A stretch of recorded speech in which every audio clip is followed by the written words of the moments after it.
Before this video starts, I just want to warn you there's going to be a few minor spoilers in this video. So if you want to go into this game completely blind, I suggest not watching this video. Also, please don't harass the person who made the review.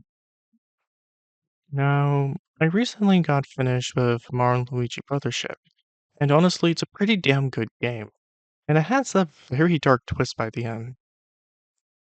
After I was done playing the game, I decided to look up the IGN review, and I have a few disagreements with it.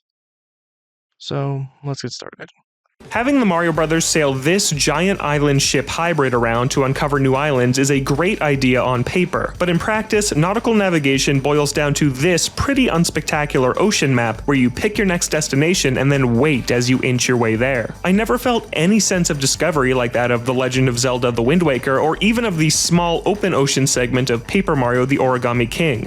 Do agree that the sailing part does take a bit.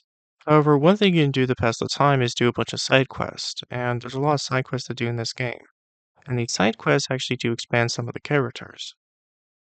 Speaking of kids, several choices make Brothership feel like baby's first RPG. It probably will be for plenty of kids out there, so that isn't inherently a bad thing, but this is the rare game starring Mario that feels designed specifically for ages 6 to 12 rather than ages 6 to 80. The tutorials and dialogue are constantly holding your hand. For example, almost any time you enter a new area, the camera slowly pans over to your objective and slowly pans back like this.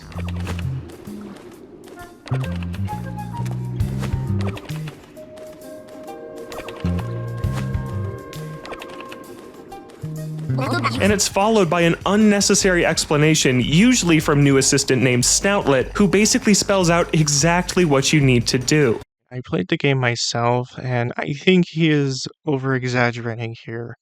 The game doesn't really hold your hand nearly as much as he claims that it does. In fact, there was actually a couple of times I was actually lost in the game because a few of the clues that they left me were kind of unclear. It also spends far too much of its already bloated 34-hour runtime repeatedly reminding you of the overarching story and objective. Oh yeah! I didn't really find that to be a problem, mainly because, well, one, it doesn't repeat itself nearly as much as he says it does, and two, it's actually a very urgent situation. I would be more forgiving of this chattiness if the humor and story were on point, but unfortunately the writing just doesn't land. The comedy mostly lies in repetitive bits and intentionally unfunny puns where the punchline is watching Mario and Luigi stare blankly in awkward silence. Snoutlet's primary joke is telling everyone he meets that he's definitely not a pig, which is just one of several unfunny gags that are beaten into the ground well before the script stops returning to them. That's not the only kind of humor that the game uses. In fact, the game has a variety of humor, and honestly, I found some of the jokes to be pretty damn funny.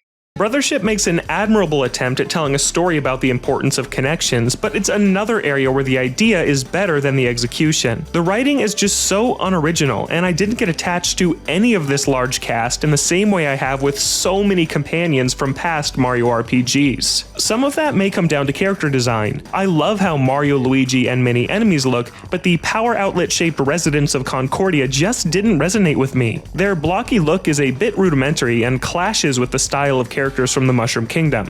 First off, Concordia literally takes place in a completely different world from the Mushroom Kingdom. Also, them being outlets does actually fit within the world that they're in, considering that a lot of their world is based around outlets, circuitry, and other things like that. Also, one weird thing is that at no point does he ever mention the characters' personalities. Maybe he's trying to keep it spoiler free, but if you're going to review how good the characters are, I think bringing up their personalities should be a part of it. All the islands you visit are very generic too, with familiar fire, ice, and desert settings you've seen dozens of times before. For a series that once had microscopic versions of Mario and Luigi roaming around Bowser's internal organs, these areas feel disappointingly safe. Literally, one of the locations that you showed us literally involves a story about two islands not really getting along with each other. Personally, I think the world that they created here was pretty interesting, to say the least. The whole adventure would probably pop more if it didn't run so badly. This is easily one of the worst performing Nintendo games on Switch, with incessant frame rate issues while exploring the overworld. Brothership chugs and stutters basically anytime there's some sort of environmental element present, like rushing water. That's a pretty major problem for a quest set entirely on the ocean. Now, there are frame rate drops, and that is an objective problem. However, he's once again exaggerating here. The frame rate drops are nowhere near as common as he claims that it is. Mothership isn't outright bad in a vacuum, but it's particularly disappointing because it fundamentally misunderstands the best elements of its own series. That's most clearly seen in how it completely mishandles Luigi. In past adventures, Luigi follows right behind Mario, and you platform and solve puzzles with the two of them as a unit you control. In Brothership's overworld, though, Luigi feels more like an NPC ally than a second protagonist. He follows Mario at a disconnected, awkward distance, he can jump on his own without you pressing a button, and many puzzles revolve around simply ordering Luigi to automatically do something for you. That loses the unique style of previous games and feels so watered down by comparison. I do agree that they should have allowed you to control Luigi like they did in earlier games.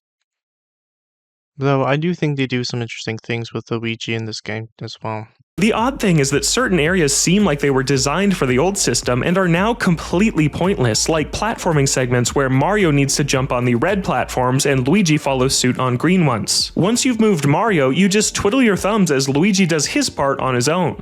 Once again, he's exaggerating. It literally takes less than a second for Luigi to walk to another platform, and two, those platforms are timed. I believe that if they used the older system, I think it would have been a nightmare. There are even segments where he will actively work against you, like here when you need to step on numbered panels in order, but Luigi, bafflingly, doesn't wait to step on his number before you've stepped on yours. This leads to completely contrived, unbelievable sequences where you need to beat out your own partner so he doesn't fail the puzzle for you both. I don't think that's a flaw. I think that's an intentional part of the design. You're supposed to complete it quickly, but not too quickly. And personally, I found it to be a fun challenge. One new mechanic is called Luigi Logic, but its lengthy animation generally just results in Luigi telling you how to progress, or worse, doing it for you. The time, it's really just you unlocking a new ability for Luigi. The one place Brothership manages to shine is its combat, which as a whole is awesome. Mario and Luigi fight with their signature jump attacks, hammers, and a combination of new and returning bros attacks. I agree with him here, and there's not really much you can say in this segment. I'm putting it here just to let you know that I do agree with him on this front. But while combat is the best in the series, even it still wears thin before the end of the adventure. Without spoilers, the final third is a complete slog that adds nothing of substance beyond retreading the mediocre exploration and puzzle solving of the first 20 plus hours. Except when you go back to those levels, it expands the story and characters even further, and you aren't really doing the same missions. So not again the spoilers, but the villain's master plan is very dark, to the point where it makes Skull Kid and Majora's Mask look merciful by comparison. The Switch has been home to many triumphant revivals for Nintendo, but the Mario and Luigi series has sadly missed the boat. I just want to point out that IGN gave this game a lower score than freaking Sticker Star, which is just crazy. Anyways, thanks for watching, and I hope you have an awesome day.